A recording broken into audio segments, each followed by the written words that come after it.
PCOD దానికి criteria ఉంటుంది. First diagnosis చేయాలి.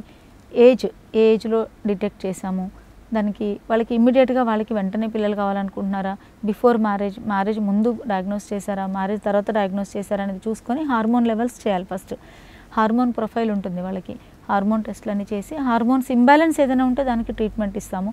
ప్లస్ లైఫ్ స్టైల్ మోడిఫికేషన్ చాలా ఇంపార్టెంట్ పీసీఓడికి. లైఫ్ స్టైల్ మోడిఫికేషన్ అంటే రెగ్యులర్ టైంకి లేవాలి, ఏ టైంకి ఎలా ఎక్సర్సైజ్ చేయాలి, వాళ్ళ బాడీ వెయిట్ మెయింటైన్ చేయడం, అదంతా లైఫ్ స్టైల్ మోడిఫికేషన్ చేస్తే చాలా బాగుంటుంది. సైమల్టేనియస్గా ఆ పీసీఓడి ప్రాబ్లం తగ్గడానికి హార్మోన్స్ గుర్తించి ట్రీట్మెంట్ ఇస్తే తగ్గిపోతుంది డెఫినెట్గా. మేడం అంటే నీటి బుడగలకి ప్రెగ్నెంట్ అవ్వడానికి అంటే ప్రాబ్లం ఏమి ఉండదంటారా? నీటి బుడగలు ఉన్నంత మాత్రాన ప్రెగ్నెన్సీ రాదని లేదండి. ప్రెగ్నెన్సీ వస్తుంది, రాకపోయే ప్రశ్నే లేదు. కాకపోతే ఏంటంటే నీటి బుడగలు ఉన్న వాళ్ళకి కూడా హార్మోన్ టెస్ట్లు చేసుకొని చూసి నీటి బుడగలు ఉన్న స్పాంటేనియస్గా కన్సీవ్ అయ్యే వాళ్ళు చాలామంది ఉంటారు, న్యాచురల్గా ప్రెగ్నెన్సీ వచ్చే వాళ్ళు చాలామంది ఉంటారు. ఒక్కొక్కసారి కొన్నిసార్లు ఏంటంటే హార్మోన్ ఇంబ్యాలెన్స్ ఎక్కువ ఉండడం మూలంగా ప్రెగ్నెన్సీ అవ్వడానికి కొంత టైం పడుతుంది. సో దానికి సరైనటువంటి ఇన్వెస్టిగేషన్స్ ట్రీట్మెంట్ తీసుకుంటే డెఫినెట్గా కన్సీవ్ అవుతారు.